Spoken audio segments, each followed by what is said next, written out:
Hello friends, कैसे हैं आप लोग। तो लॉ के क्लास में हम लोग जिस टॉपिक पे आज बात करने वाले हैं, आप लोगों में से कई लोगों की ये डिमांड थी कि सर पेनल्टीज क्या हैं सीए इंटरमीडिएट के लिए। बहुत सारी पेनल्टीज हैं, तो एक वीडियो पेनल्टीज के ऊपर बना दीजिए। तो चलिए हम लोग कुछ पेनल्टीज पर बात कर लेते हैं। पूरे इस टॉपिक को हम लोग दो क्लास के अंदर डिवाइड करने वाले हैं। तो पहला लेक्चर आप लोगों के सामने है, जिनमें मैंने क्या किया है कि सारी पेनल्टीज को एक जगह पे रख दिया है और उसको चार्ट फॉर्म में कर दिया है। तो बहुत इजी आप लोगों के लिए, ताकि हो जाए इन पेनल्टीज को एक बार अगर पढ़ना चाह रहे हैं, देखना चाह रहे हैं, तो कई बार इनसे रिलेटेड क्वेश्चन आ सकते हैं। और अभी अपना एमसीक्यू वाला पोर्शन भी है, तो हो सकता है कभी कभार एमसीक्यू में भी कोई क्वेश्चन आप लोगों से पूछ लिया जाए। चलिए जी, तो फटाफट स्टार्ट करेंगे। तो फर्स्ट नंबर आप लोग देख रहे हो, सीधा सीधा सेक्शन 7 से हमने स्टार्ट कर लिया है। सेक्शन 7 आप लोग जानते हो इनकॉर्पोरेशन वाले टॉपिक के साथ में पढ़ने का है, जहां पे इनकॉर्पोरेशन से रिलेटेड कोई फॉल्स इंफॉर्मेशन जो है वो दे दी गई है। बराबर। तो बहुत सिंपल है, furnishing false information at the time of incorporation of company. और ऐसे में आप लोग देख सकते हैं जो मैंने हेडिंग्स डाली है, सेक्शन आ गया है, पेनल्टी का हेडिंग आ गया है या सेक्शन का नाम आ जाएगा। यहाँ पे कंपनी के अगेंस्ट में अगर पेनल्टी है तो वो आ जाएगी penalty to other person. Other person में वो पर्सन कौन है और उनके अगेंस्ट में क्या पेनल्टी लगने वाली है, इन सारी चीजों पे अपने बात की है। तो वहां आप लोग देख सकते हैं, person who furnish false information. अगर गलत इंफॉर्मेशन सेक्शन 7 में किसी ने भी, किसी पर्सन ने भी, जो भी कंपनी के प्रमोटर्स वगैरह स्टार्टिंग लोग जो भी हो गए, जिन्होंने भी गलत इंफॉर्मेशन दिया, सेक्शन 447 में उन पर फ्रॉड का केस चलने वाला है। बराबर। 447 वैसे भी हमारा बहुत इंपॉर्टेंट सेक्शन है और इसी पेनल्टी चार्ट के एंड में अपना जो सेक्शन है वो यही है, तो हम इसके ऊपर बात करेंगे। तो फिर इसी के अंदर हमारा पार्ट आता है 7 सब सेक्शन 6 क्या कहता है, पोस्ट इनकॉर्पोरेशन। यानी कि 7(5) तो तब लग गई जब इनकॉर्पोरेशन के टाइम पे आपने गलत इंफॉर्मेशन दिया। अब कंपनी का इनकॉर्पोरेशन हो चुका है और इनकॉर्पोरेशन होने के बाद में ये पता लगता है कि कहीं पे कोई गलत इंफॉर्मेशन जो है वो दे दी गई थी और उससे आपने कंपनी को रजिस्टर्ड भी करा दिया है। तो उस सिचुएशन के अंदर जो भी कंपनी के प्रमोटर्स हैं, जो भी फर्स्ट डायरेक्टर्स रहे, जो भी सब्सक्राइबर्स रहे स्टार्टिंग के अंदर उस वक्त में, उनके अगेंस्ट में भी सेक्शन 447 के अंदर हमारा सूट जो है वो चलने वाला है, केस होने वाला है। ये अपने को ध्यान में रखना है। बराबर। नेक्स्ट पे हम लोग पहुंच गए। यहाँ आप लोग सेक्शन नंबर 8 देख सकते हैं, जो नॉट फॉर प्रॉफिट कंपनीज के लिए है। और वहां अगर आपने सेक्शन 8 के किसी भी प्रोविजन का वॉलेशन कर दिया, अगर आपने प्रोविजन फॉलो नहीं किए, तो कंपनी के अगेंस्ट में पेनल्टी आप लोग देख सकते हो मिनिमम 10 लाख की लगने वाली है। मैक्सिमम पेनल्टी जो है वो 1 करोड़ की होने वाली है कंपनी के अगेंस्ट में। उसके अलावा जो भी डायरेक्टर्स रहेंगे और जो भी ऑफिसर इन डिफॉल्ट रहेंगे जो यहाँ इन्वॉल्व है इसके अंदर, उनके लिए इम्प्रिजनमेंट आप लोग देख सकते हो 3 साल का है, 3 साल का जेल है उनके लिए। फाइन मिनिमम 25,000 से लगा के मैक्सिमम 25 लाख रुपए का, या फिर दोनों। बराबर। और अगर कहीं पर भी इंटेंशनली पता लगा कि गड़बड़ किया है, चीटिंग के इंटेंशन से किया है, फ्रॉड के इंटेंशन से किया है, तो फिर साथ में 447 भी लगने वाली है। देखिए, अब यहाँ पे जैसा आप लोग डायरेक्टर और ऑफिसर इन डिफॉल्ट में देख रहे हो कि हमने लिख दिया है कि भी इम्प्रिजनमेंट है 3 साल का, फिर और लगाया है, यानी कि फाइन या इम्प्रिजनमेंट में से कोई भी एक चीज हो सकती है, लेकिन आगे और बोथ का मतलब दोनों भी हो सकता है, मतलब कुछ भी हो सकता है।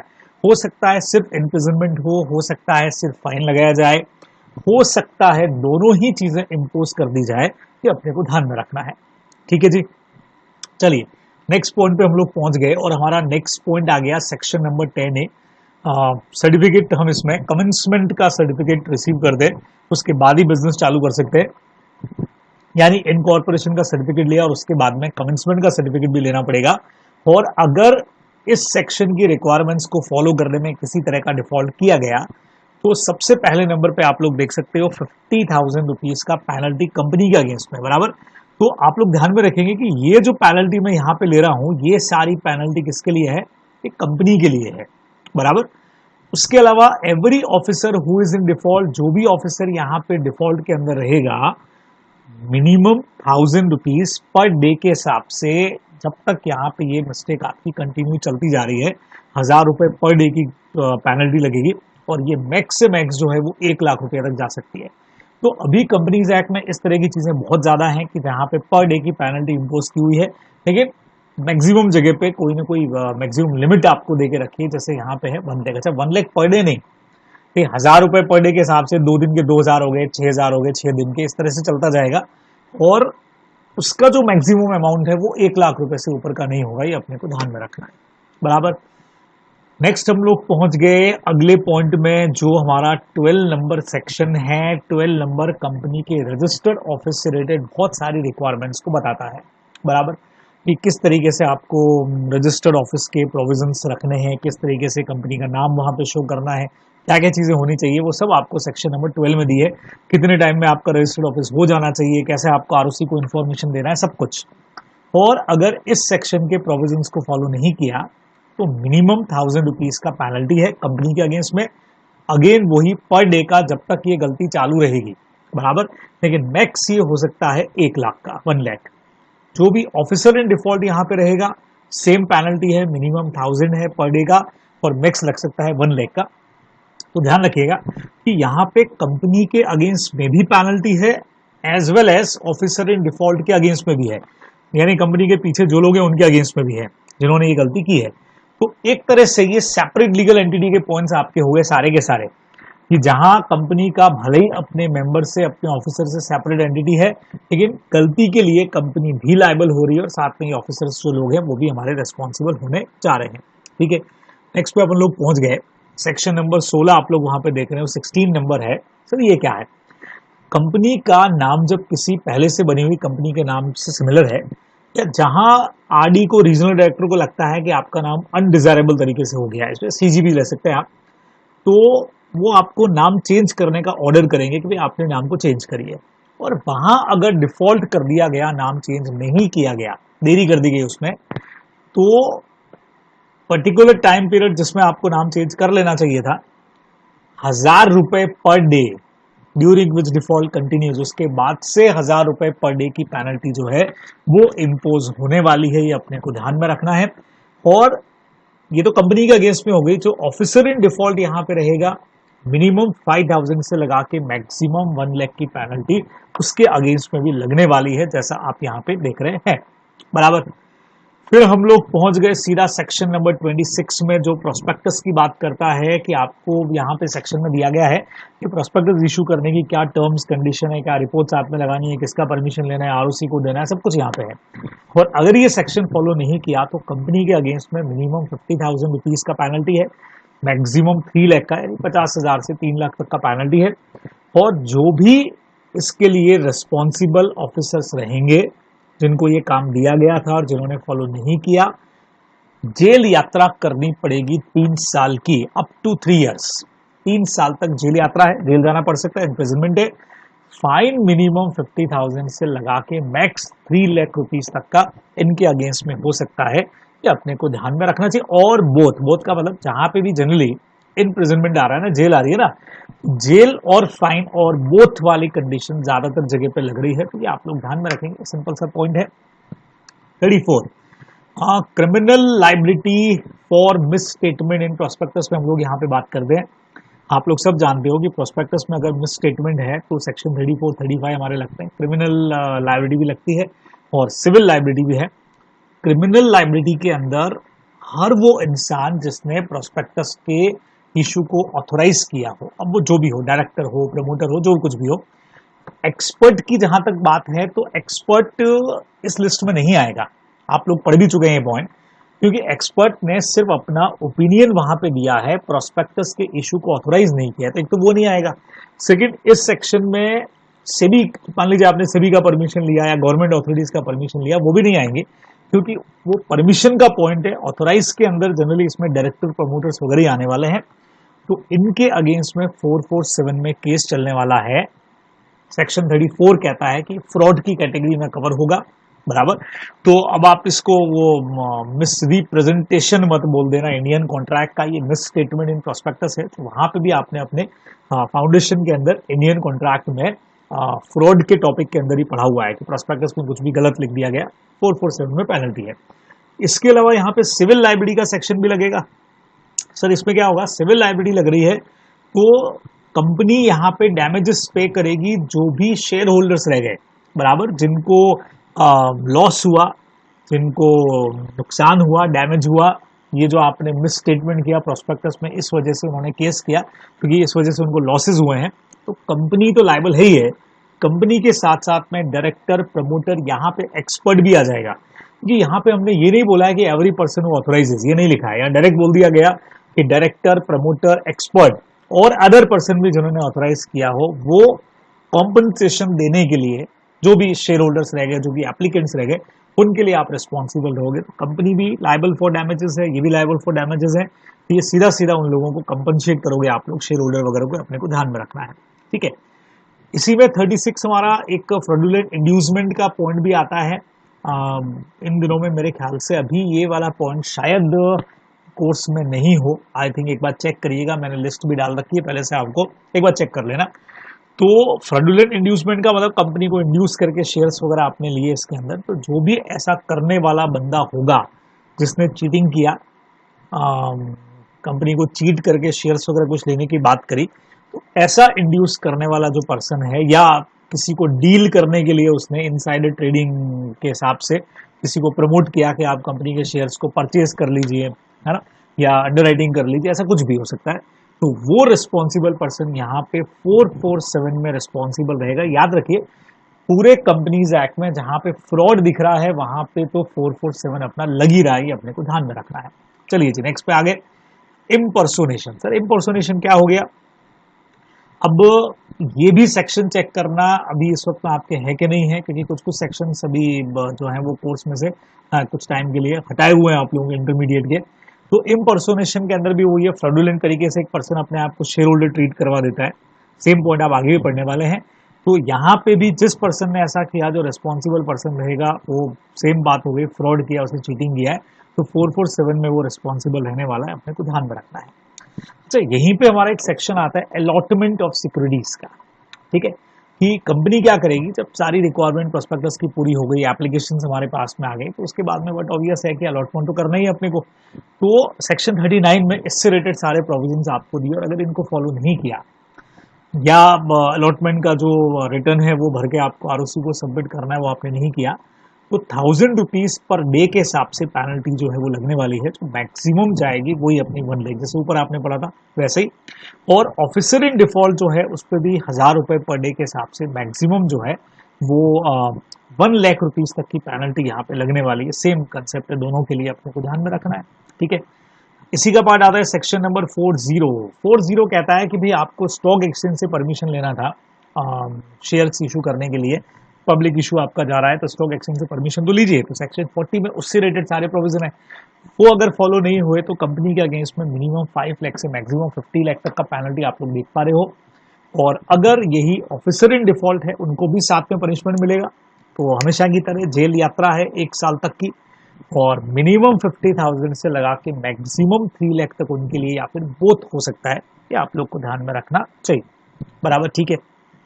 चलिए नेक्स्ट पे हम लोग पहुंच गए। क्या कहता है हमारा नेक्स्ट वाला पॉइंट भी देखो, प्राइवेट प्लेसमेंट। आप लोगों को ध्यान में हो तो सेक्शन 42 बात करता है कि प्राइवेट कंपनी, पब्लिक कंपनी, सभी लोग पब्लिक में नहीं जा करके, कुछ प्राइवेट कंपनी तो वैसे भी नहीं जा सकती है, कुछ लिमिटेड लोगों को, मैक्सिमम 200 लोगों तक को ऑफर कर सकती है एक फाइनेंशियल ईयर में। It's called private placement. ठीक है, तो इसमें भी एक रिटर्न ऑफ अलॉटमेंट फाइल करना होता है। तो सेक्शन 42 सब सेक्शन 9 यहाँ पे कहता है कि अगर आपने वो रिटर्न भरने में, यहाँ पे प्राइवेट प्लेसमेंट में जो शेयर अलॉट किए और रिटर्न भरने में अगर गलती की है, तो उस केस में चाहे कंपनी हो, देखिएगा यहाँ पर ने साथ में ले लिया, ये देख रहे हैं आप लोग, कंपनी भी इसके अंदर आ रही है, इसके अंदर हमारे जो प्रमोटर्स हैं वो भी आ रहे हैं, और इसके अंदर हमारे डायरेक्टर्स भी कवर हो रहा है। तो कंपनी, प्रमोटर, डायरेक्टर, सब पे पेनल्टी है फॉर ईच डिफॉल्ट। हर एक गलती के लिए, जितनी बार गलती करोगे हर बार 1000 रुपया पर डे चलेगा। जब तक आप ये फाइल कर नहीं देते तब तक 1000 रुपीज पर डे के हिसाब से ये पेनल्टी जो है वो लगती रहेगी। ये अपने को ध्यान में रखना चाहिए। लेकिन उसका जो मैक्सिमम अमाउंट जाएगा वो 25 लाख जाने वाला है। ये यहाँ पे आपको सीधा सीधा सा पॉइंट दिया गया है। ठीक है, ये तो बात हुई कि भी सेक्शन 42 में अगर रिटर्न ऑफ अलॉटमेंट फाइल नहीं किया, यहीं पे अगर सेक्शन 42 के अंदर सब सेक्शन 10 क्या कहता है कि अगर आपने इस सेक्शन के प्रोविजंस के अगेंस्ट में जाकर के, बहुत सारे प्रोविजन है इसके, है ना, तो वो अगर फॉलो नहीं किया आपने और प्राइवेट प्लेसमेंट से मनी एक्सेप्ट कर लिया, तो उस केस में कितना होने वाला है, अगेन कंपनी प्रमोटर डायरेक्टर के अगेंस्ट में फाइन कितना है, देखो जितना अमाउंट इन्वॉल्व है, मतलब ये पेनल्टी कंपनी के against and promoter and director, common penalty का मतलब क्या हो गया, सब पे एक जैसी पेनल्टी लग रही है, कंपनी पे भी लग रही है, प्रमोटर एंड डायरेक्टर्स पे भी लग रही है। अमाउंट इन्वॉल्व इन ऑफर, जितना आपका ऑफर में अमाउंट था, मान लीजिए 5 करोड़ का आपका ऑफर था, तो 5 करोड़ और 2 crore, 2 crore whichever is higher, तो 5 करोड़ हाई चला जाएगा। मतलब एक तरह से मानो तो मिनिमम 2 करोड़ तो लगना ही लगना है, यहाँ पे पक्की बात है। बाकी जितना ऑफर का अमाउंट अगर इससे ऊपर है तो लगेगा, अदरवाइज 2 करोड़ तो अपना लगता है, अपने को दिख ही रहा है यहाँ पे, ये अपने को ध्यान में यहाँ पे रखना चाहिए, बराबर। देन हम लोग पहुंच गए सेक्शन नंबर 46 में, जो कहता है कंपनी कई बार जब आपका शेयर सर्टिफिकेट लॉस्ट हो गया है, कट गया, तो आप कंपनी को अप्लाई करते हो, टर्न आउट हो गया है, कि डुप्लीकेट शेयर सर्टिफिकेट इशू करो, और इसमें कंपनी ने फ्रॉड कर दिया। फ्रॉड करने के इंटेंशन से, हमने इसके ऊपर अपनी क्लास में केस भी डिस्कस किया हुआ है, ठीक है, कि फ्रॉड करने के इंटेंशन से डुप्लीकेट शेयर सर्टिफिकेट इशू कर दिए, तो आप देखो कंपनी के अगेंस्ट में पेनल्टी, जितना शेयर का फेस वैल्यू था उसके 5 गुना, मिनिमम उतना पेनल्टी तो है ही है। मैक्सिमम पेनल्टी लगने वाला है 10 times of face value of shares, और साथ में देख लो 10 करोड़ रुपया, बहुत बड़ा अमाउंट कर दिया यहाँ पे, पहले बहुत कम था, विच एवर इज हायर, तो minimum 5 times of face value of shares तो लग ही रहा है, बराबर, मिनिमम है वो तो लगना ही है। मैक्सिमम कितना जा रहा है, फेस वैल्यू का 10 टाइम्स और 10 crore rupees whichever is higher, इतना मैक्सिमम तक पेनल्टी जो है वो लगाई जा सकती है, ये अपने को ध्यान में यहाँ पे रखना चाहिए। डिपेंड करेगा जुडिशरी के ऊपर कितना ये पेनल्टी अथॉरिटीज लगाती हैं। नाउ ऑफिसर इन डिफॉल्ट, यहाँ पे बट ऑब्वियस है कि ये फ्रॉड वर्ड आप लोग यहाँ पे देख रहे हो, तो जिधर जिधर अपने को फ्रॉड वर्ड दिखे, ये सारा इंटेंशनली किया हुआ काम होता है, और यहाँ पे 447 अपना लगना जो है वो पक्का पक्का और एकदम पक्का हो जाएगा। हमेशा ध्यान रखो कि जहां पे फ्रॉड आया वहां पे 447 लगना है, और 447 कंपनी के अगेंस्ट में नहीं लगता, बिकॉज कंपनी जो है वो आर्टिफिशियल पर्सन है, बहुत सीधी सी बात है, इसमें इम्प्रिजनमेंट वगैरह है, तो कंपनी के अगेंस्ट में नहीं हो सकता, आप लोग को ध्यान में रखना चाहिए, अच्छा सा पॉइंट है।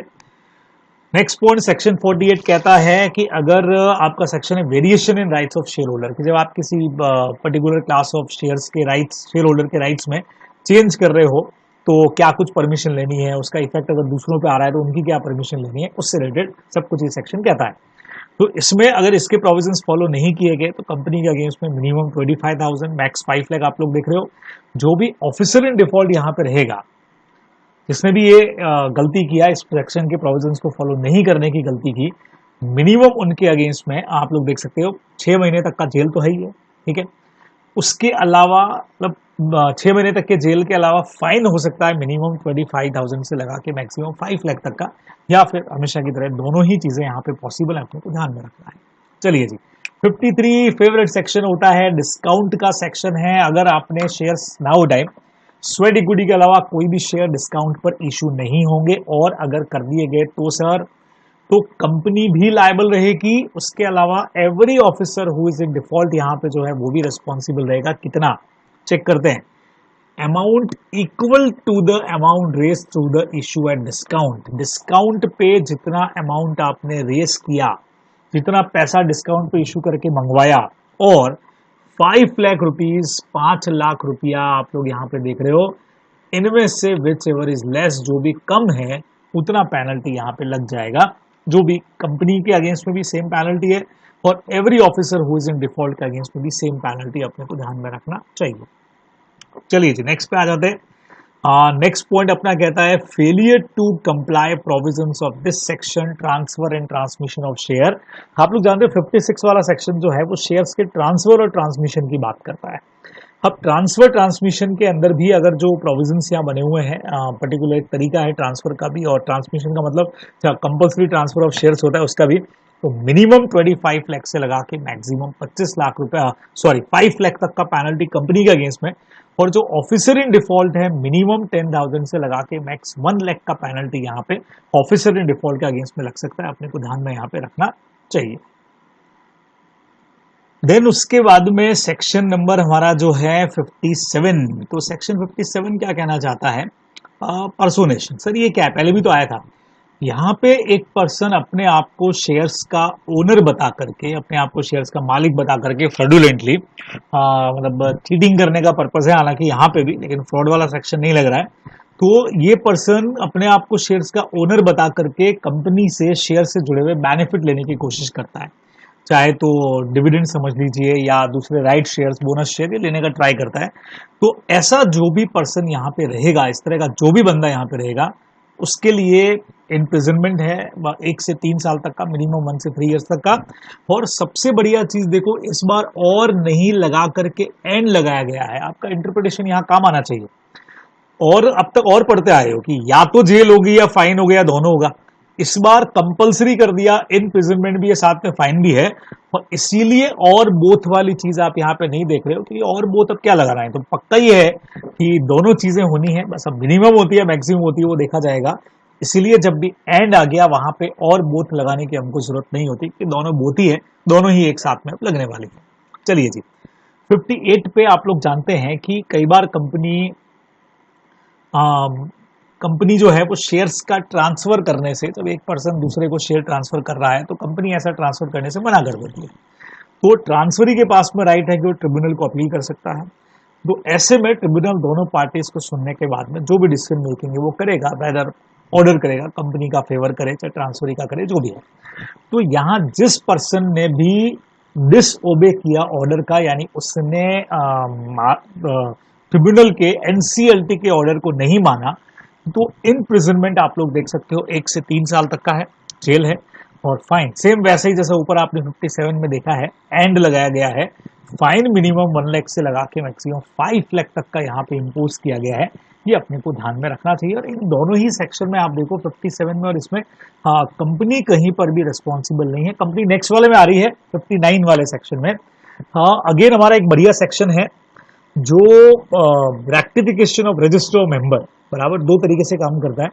और जहां पे ट्रिब्यूनल ऑर्डर करती है कंपनी को रजिस्टर को रेक्टिफाई करने के लिए, जो मेंबर्स का रजिस्टर बना हुआ है मेनली, तो उसमें कुछ डिले हो गया है मान लीजिए, या रॉन्ग एंट्री हो गई है, किसी शेयर होल्डर का नाम लिखने के बाद हटा दिया गया है, ऐसा कुछ भी अगर हुआ है, ठीक है, या कई बार डिपॉजिटरीज को लग रहा है, कंपनी को लग रहा है कि कुछ दिक्कत है और ट्रिब्यूनल के पास वो लोग गए और ट्रिब्यूनल ने ऑर्डर किया और वो नहीं माना, तो पेनल्टी कंपनी के अगेंस्ट में कितनी है? कंपनी को अगर कहा गया, ऑर्डर दिया गया और कंपनी ने नहीं माना, तो मिनिमम 1 लाख से लगा के 5 लाख।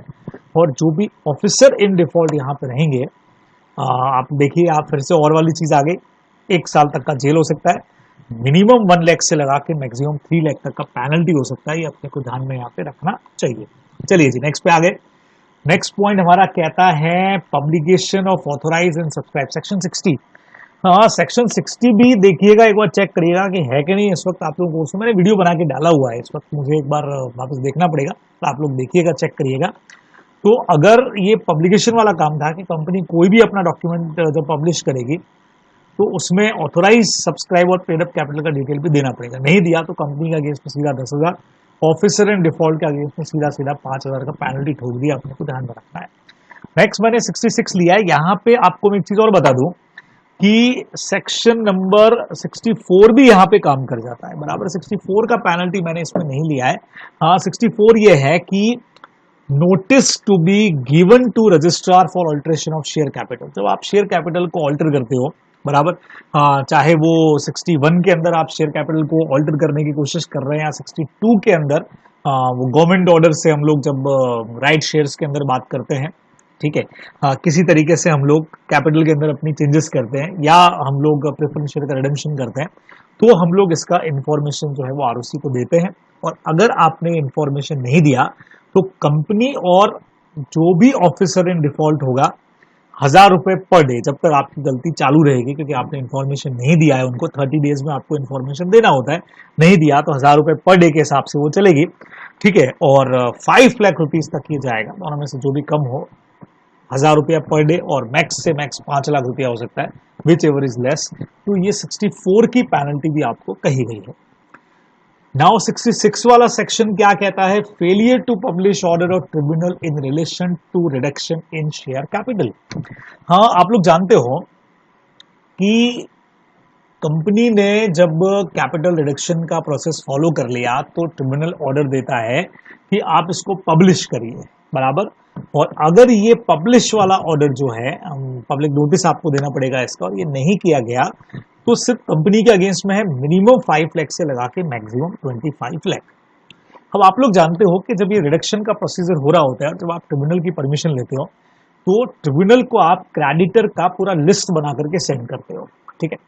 लेकिन कहीं पर भी अगर किसी भी पर्सन ने, ये देखो यहां अपन इसको पहले पढ़ लेते हैं, किसी भी any officer of the company जिसको काम दिया गया था, बराबर, तो कंपनी का कोई भी ऑफिसर इस तरह का जिसने जानबूझ के किसी क्रेडिटर का नाम जो है वो कंसील कर दिया, बोले तो छुपा दिया, जानबूझ करके नाम छुपा दिया, ठीक है, या उसका जो अमाउंट था, आपको याद करो क्लास में पढ़ाते वक्त भी मैंने कहा था कि अमाउंट तो था उसका 100 करोड़ का, 2-3 जीरो हटा दिया, अपने को पता था कि ये जो क्रेडिटर है ये टांग रहेगा, तो इसका नाम ही मत भेजो। अननेसेसरी ट्रिब्यूनल उससे पूछेगा, फिर वो कद से नहीं देगा, तो ऐसे का नाम ही नहीं लिखो। या आपने ये नहीं किया हो लेकिन आप इसमें आपकी मिली भगत रही, आप जानते थे, आप भी इस चीज में शामिल थे, तो उस केस के अंदर क्या होने वाला है, ये जो भी पर्सन रहेंगे, जो भी ऑफिसर जो इन सारी चीजों में इन्वॉल्व रहे, वो फिर से अपना वही पुराना फंडा 447 में आप रिस्पॉन्सिबल होने वाले हो, ये अपने को ध्यान में रखना चाहिए। तो 66 में आपको देके रखा है। नाउ 67 में हम लोग पहुंच गए जहां पे आप लोग सब जानते हो रेस्ट्रिक्शन है ऑन परचेज बाय कंपनी और giving loan by it for purchase of own share. बहुत जबरदस्त वाला सेक्शन है। और अगर इस सेक्शन की कुछ रिक्वायरमेंट्स आपको दी हुई है कि आप कब लोन दे सकते हो, कब नहीं दे सकते हो, क्या एक्सेप्टेंस है, सब कुछ, वो अगर फॉलो नहीं किया तो कंपनी के अगेंस्ट में मिनिमम 1 लाख से मैक्सिमम 25 लाख तक का पेनल्टी है। और जो भी ऑफिसर इन डिफॉल्ट यहाँ पे रहा है, कम से कम 3 साल का इम्प्रिजनमेंट रहेगा, और हमेशा की तरह से फाइन 1 लाख से 25 लाख या फिर बोथ हो सकता है, कि अपने को ध्यान में रखना चाहिए, ठीक है। और 68 बायबैक ऑफ शेयर्स के ऊपर आपसे बात करता है। बायबैक के पूरे प्रोविजंस हैं, बहुत इंपॉर्टेंट सेक्शन है, और अगर ये फॉलो नहीं किया गया उस केस में मिनिमम 1 लाख से लगा करके 3 लाख तक का पेनल्टी तो कंपनी के अगेंस्ट में है। पर जो भी ऑफिसर इन डिफॉल्ट यहाँ पे रहेगा, कम से कम 3 साल की जेल यात्रा है। सेम पेनल्टी ऊपर जो 67 में थी, मिनिमम 1 लाख से लगा के मैक्सिमम 3 लाख तक का फाइन, या फिर दोनों ही चीजें हो सकती है, जैसा आप लोग यहाँ पे देख रहे हैं, बराबर से। फटाफट, तो हम बहुत फटाफट इसको कर रहे हैं रिवीजन पॉइंट ऑफ व्यू से। हाँ भाई, एक साथ सारी पेनल्टी आपकी आ जाए, फटाफट फटाफट आपने देख लिया कि यस सर ये ऐसा ऐसा पेनल्टी है, फटाफट याद कर लिया उसको, जितना हम करना चाहें याद, बराबर। 71 डिबेंचर्स के लिए पूरा टॉपिक आपको देके रखा है। और हम ये जानते हैं कि कई बार कंपनी के पास इनसफिशिएंसी ऑफ एसेट्स है, या कंपनी रीपेमेंट में डिले कर रही है, तो ट्रिब्यूनल के पास में जाते हैं। तो इनसफिशिएंसी में ट्रिब्यूनल ऑर्डर करता है कि भाई आप फर्दर लोन नहीं लोगे, जो है वही आप नहीं चुका पा रहे हो। और जब पेमेंट नहीं होता है, रीपेमेंट, तो ट्रिब्यूनल ऑर्डर करता है कि कंपनी को कि इनको पेमेंट करिए। और अगर ऐसा आपने नहीं किया, मतलब आपने ट्रिब्यूनल के डायरेक्शंस को फॉलो नहीं किया, तो कंपनी का तो कुछ नहीं बिगड़ रहा है। यहाँ पे जो भी ऑफिसर इन डिफॉल्ट आप लोग देख रहे हो, उसके अगेंस्ट में जेल होने वाला है उसको। हाँ, 3 साल तक का जेल है, वही पेनल्टी अपना। यहाँ फाइन में चेंज हो गया। आप लोग देख रहे फाइन में सब जगह पे चेंज है। 67 में भी चेंज था, 1 लाख से 25 लाख था, फिर 68 में 1 लाख से 3 लाख हो गया, 71 में 2 लाख से 5 लाख आपका हो गया। तो कई बार हमको लगेगा सर इतना सब याद कैसे करेंगे। देखिए, थोड़ा सा मुश्किल काम है, लेकिन रेगुलर बेस पे आपने इस तरह का चार्ट बना करके बिल्कुल एफिक्स कर दिया। मानता हूं मैं कि आपको टैक्स की पेनल्टीज भी पढ़नी पड़ती है, ये पेनल्टीज भी हैं। हालांकि इन पे क्वेश्चंस कम आते हैं पेनल्टीज पर जो इंपॉर्टेंट सेक्शन है, जैसे 68 हमारा हो गया, 67 हो गया, तो इनमें पेनल्टीज के क्वेश्चन साथ में लिखने के काम में आते हैं, आपके आंसर्स को ड्रॉ करने में, तो इंपॉर्टेंट है, करना चाहिए, ठीक है। चलिए जी, 74 आगे हम लोग बस आज ये 74 वाला जो डिपॉजिट्स वाला यहां तक बात करेंगे, इससे ज्यादा बात नहीं करेंगे। 3 सेक्शंस यहाँ पे हमारे इसमें कवर हैं, ठीक है, बाकी सेकंड पार्ट के अंदर लेंगे। 74, 75, 76 है, तीनों में पेनल्टी है। अगर आपने इस एक्ट के अप्लाई होने से पहले के जो डिपॉजिट्स थे, आपको कहा गया है भी उसका स्टेटमेंट बना के आरओसी को देना है, उनका पेमेंट करना है, उसमें अगर डिफॉल्ट किया तो कंपनी के अगेंस्ट में मिनिमम 1 करोड़ से मैक्सिमम 10 करोड़ तक का पेनल्टी है, बराबर। और जो भी ऑफिसर इन डिफॉल्ट यहाँ पे रहेगा, मिनिमम जेल उसके लिए कितना है, अप टू 7 ईयर, मैक्सिमम हो गया जेल 7 साल तक के लिए जाना पड़ सकता है, और मिनिमम फाइन 25 लाख से लगा के मैक्सिमम 2 करोड़ तक का हो सकता है। ठीक है, और बोल तो सर ये ऑफिसर एंड डिफॉल्ट अगर दो हैं तो क्या दोनों का मिलाकर के है क्या? नहीं भाई, इंडिविजुअल है ना। ऐसा नहीं है ना कि दोनों का मिलाकर के जेल बोला भाई जाओ 7 साल जेल जाना है तो दोनों तय कर ले कि 3.5 साल हम दोनों चले जाएंगे, तो ऐसा नहीं होगा। ये हर एक के लिए इंडिविजुअल पेनल्टी है, फाइन है, अपने को ध्यान में रखना है। सेम उसी तरह से यहां पर पे भी अगर फ्रॉड किया गया है, आपने क्या किया कि जो डिपॉजिट जो है वो फ्रॉडुलेंट पर्पज से आपने लिए हैं या यहाँ पे फ्रॉड किया है, उस केस में जो भी रिस्पॉन्सिबल ऑफिसर होंगे वो एग्रीव्ड पर्सन को, जिनको नुकसान पहुंचा है, उनको डैमेजेस तो चुकाएंगे, कॉम्पनसेट तो करेंगे ही करेंगे, वो तो पक्की बात है। साथ में 447 भी उनके अगेंस्ट में लगने वाला है, ये अपने को ध्यान में रखना चाहिए। ठीक है, चलिए आज के टॉपिक का आखिरी सेक्शन 76 है। आप सब जानते हो कि सेक्शन नंबर 73 कंपनी अपने मेंबर से डिपॉजिट एक्सेप्ट करती है, 76 एलिजिबल पब्लिक कंपनी पब्लिक से डिपॉजिट लेती है। इन दोनों के प्रोविजंस को अगर फॉलो किसी ने नहीं किया कंपनी ने, तो फाइन कितना है? मिनिमम है 1 करोड़ का, देख सकते हो बराबर, मिनिमम 1 करोड़ का है। मैक्स देखना, जितना डिपॉजिट आपने एक्सेप्ट किया है बराबर, जितना इनके कॉन्ट्रीब्यूशन में जाकर के इनको बगैर फॉलो किए जितना डिपॉजिट आपने एक्सेप्ट किया, उस डिपॉजिट का दुगना, 2 गुना तक की पेनल्टी बराबर, विच एवर इज लोअर। ये तो मिनिमम के लिए इतना तो लगना ही लगना है।